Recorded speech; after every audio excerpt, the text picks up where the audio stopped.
It's day 50 of freeze-dried beef stroganoff. Dr. Beckett swallows the meat and rice with a grimace.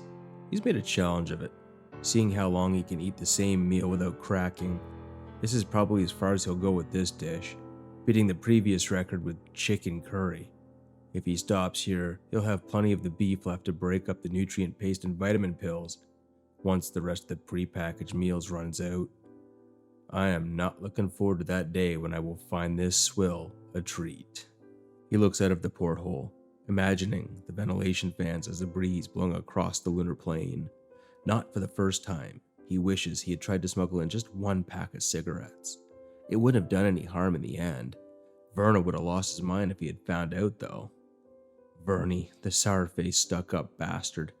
Of all the people to be shot into space with, the O5s had to send me to Site 19, tie on casual Fridays with Vernie, the guy who thinks putting sugar on his cereal is the height of adventure. Maybe it's for the best he went off, living together. One of us would have by now. Not a word. Not even a, I'm just going out maybe sometime. You didn't even shake my fucking hand before you left. God damn you, Vernie. Beckett thinks back to that day a few months ago, seeing Dr. Werner walking through the craters, heading towards the horizon, opening a radio channel. Hey Vernie, where are you going? The last words of man. Hey Vernie, where are you going? Jesus Christ. You didn't have to explain yourself, or say something deep and meaningful. Hell, goodbye would have been deep and meaningful enough for anyone. I would have been satisfied with that. If I'd gone after you, would you have come back? No, you wouldn't have come back. That's why I didn't say anything else. God damn you bastard. It was ironic that gloomy, unsmiling Dr. Werner was the first one to snap. Because in the end, it was because he was the positive one. He was the optimist. He believed the briefing from the O5s, that they were to get ready for the next wave of staff, the pioneers of the new humanity rising from the ashes. Even when they both knew no more shuttles were coming, he still thought the Foundation had something up its sleeve, that a portal would appear, and the O5s would pop out to give them medals and take them back to the world as it was before. I guess the day he walked out was the day he knew we were the last ones left. I'm still here, because, in the end, I was less hopeful than sour old Vernie. What was the point of hoping, after they launched Legionnaire? Beckett thinks back to that day when everything changed, when it started ascending from the gases of Jupiter. The president on television with the overseers beside him, the wailing in the streets, the day he told Adrian where he really worked, and then the miracles. Watching Legionnaire's first test launch, Jimmy Kimmel making EMP jokes, his nieces and nephews drawing crayon pictures of rockets and explosions, arguing which missile was the best, the Pope leading the faithful in a prayer to the world's nuclear bombs in St. Peter's Square, the Lord's angels made metal. An end to wars, an end to the pointless squabbles and petty politics. All of the negative energies of mankind returned to purpose, with an outside threat so faceless, so impersonal, that all vitriol and hatred directed toward it became noble. Most of the job involved disgust, fear, and at best, grim satisfaction if things were well done. But in those few months, I was proud of the Foundation. I was proud to say I worked there. I was proud to be a human being. Maybe that was worth it. Maybe I should be grateful to Vernie. Now I can say I'm the last man on the moon. The anti-Armstrong to your anti-Aldrin. One small step for a man. One giant end for mankind. Another half-remembered memory of a bright-eyed graduating class at MIT as Aldrin walks in, telling America's newest engineers about dreaming and boldly going.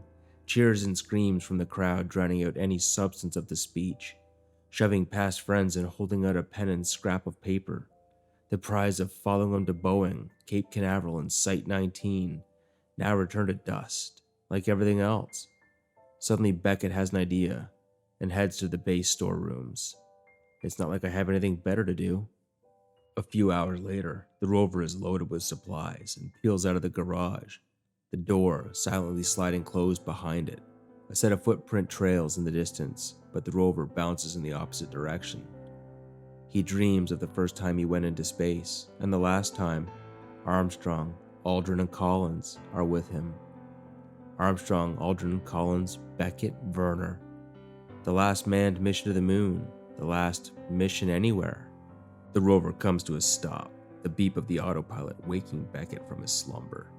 He straps on his helmet, tapping the seals. The airlock opens with a hiss. He bounds down the stairs, the landers in front of him, the flag standing stiffly at attention beside it. Beckett runs a glove over its metal legs, so awkward looking to modern eyes. His hand comes to rest over Aldrin's signature. Did you ever think something like this would happen, Mr. Aldrin? If you'd gone just 10 years earlier, would it have changed anything? What if you'd never gone at all? Beckett suddenly feels weary and begins to wonder why he came. He stands there, imagining the stars and stripes fluttering and the anthem playing, until his oxygen warning begins to sound beneath a black sky and a brown earth. He sleeps again on the journey back, dreaming of drawings of Da Vinci's flying machines, Florentine streets and chapel ceilings, drinking red wine with Adrian. When he returns, it's 1 o'clock in the morning, Greenwich Mean Time. He's missed his daily call, not that it makes any difference anymore. Still, it's best to keep up routines in this place. He boots up the base computer, cycling through the sites. The live, 1 second delayed live camera feeds are still active, and he wonders why he needs to see pictures as he calls, as if they were placed there by a mocking tormentor. Beckett brings up Site 19. The entrance guard towers collapsed on top of the central building, and it looks like the cafeteria is now gone.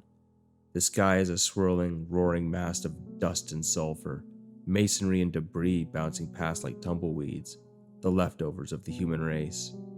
Same old, same old. He taps the transmitter button. This is an automated message from Site 19. We have a Category 1 site-wide failure. Contact alternate command for orders. Hello? Site 19. Hello? Overseers? Still not coming to get me, yeah? Maybe Bernie stepped into that portal and found his way back there. Maybe he finally found his sense of humor and messed with the computer before he left. Everything's back to normal there, and everyone's sitting in the cafeteria right now, preparing my surprise party. Bernie? Bernie, can you hear me? I know you can hear me, you bastard. Go back into that portal and come back in here right now, you hear me? I want you back here. Bernie, you bastard, I want you back. Beckett mutters. O5s, you can come here too. You hear me? You've got some explaining to do, and I don't give a shit how much more you get paid and what superpowers you have. This is an automated message from Site 19. We have a Category 1 site-wide failure. Contact alternate command for orders. I want fucking Burner and the Overseers. Beckett shouts. This is an automated message from Site 19. We have a Category 1 site-wide failure.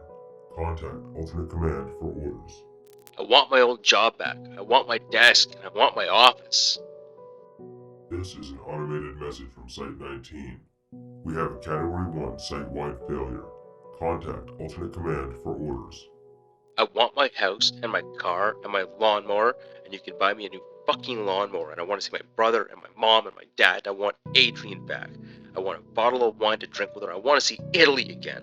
I want to see the real fucking ocean again, not the moon ocean, a real one, with real fucking water. This is an automated message from Site 19. We have a Category 1 site-wide failure. Contact alternate command for orders. Beckett slumps over the computer console, shaking with sobs. And I want to turn on the TV, and I want to see you say that Legionnaire worked. It blew up that alien piece of shit, and it's not the end of the world anymore. It's just an SCP-2399, and it's neutralized, and we sent that thing to hell. I just want my fucking world back. Receiving transmission. Beckett sits bolt upright. He sees the camera view has changed and grasps the seat armrest to steady himself. A colossal mass of alien machinery is on screen, hovering amidst the roiling atmosphere, covered in scorch marks from 1,000 atomic blasts. New video feed active. He falls back into the chair, not his miraculous deliverance, just the ever-fickle voice recognition software. Receiving transmission.